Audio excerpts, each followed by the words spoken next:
सोलापूरच्या मोहोळमध्ये EVM machine हॉटेलमध्ये आढळून आल्याचा धक्कादायक प्रकार समोर आलाय। काही लोक या ईव्हीएम मशीन घेऊन जात असल्याचा आरोप राष्ट्रवादीच्या उमेश पाटलांनी केलाय। मोहोळ शहरानजीक असलेल्या एका हॉटेल स्वराज्य येथे ईव्हीएम मशीन घेऊन जाताना पकडल्याचा दावा करण्यात आलाय। 2 सीलबंद ईव्हीएम मशीन असल्याची माहिती कळतेय। राष्ट्रवादीच्या उमेश पाटील यांनी घटनास्थळी धाव घेत संबंधित व्यक्तींना जाब विचारलाय। निवडणूक निर्णय अधिकारी डॉक्टर सीमा होळकर आणि पोलीस निरीक्षक हेमंत शेंडगे यांनी देखील घटनास्थळाचा आढावा घेतलाय।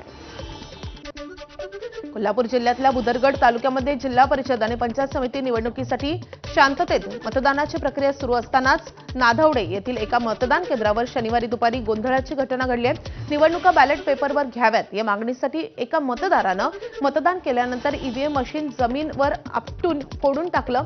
या प्रकारामुळे मतदान केंद्रावर काही काळ तणावाचं वातावरण निर्माण झालं। जयवंत वायदंडे असं या व्यक्तीचं नाव असून ते शिवसेना ठाकरे गटाच्या ग्राहक सेनेचे जिल्हा प्रमुख आहेत। घटनेची माहिती मिळताच बंदोबस्तावर असलेले पोलीस तत्काळ घटनास्थळी दाखल झाले। पोलीस उपनिरीक्षक योगेश गोरे यांनी संबंधित व्यक्तीस ताब्यात घेतले। पोलिसांनी परिस्थिती नियंत्रणात आणल्यानंतर काही वेळातच मतदान प्रक्रिया पुन्हा सुरळीतपणे सुरू करण्यात आली आहे। जयवंत वायदंडे यांच्यावर कारवाईची प्रक्रिया रात्री उशिरापर्यंत सुरू होती।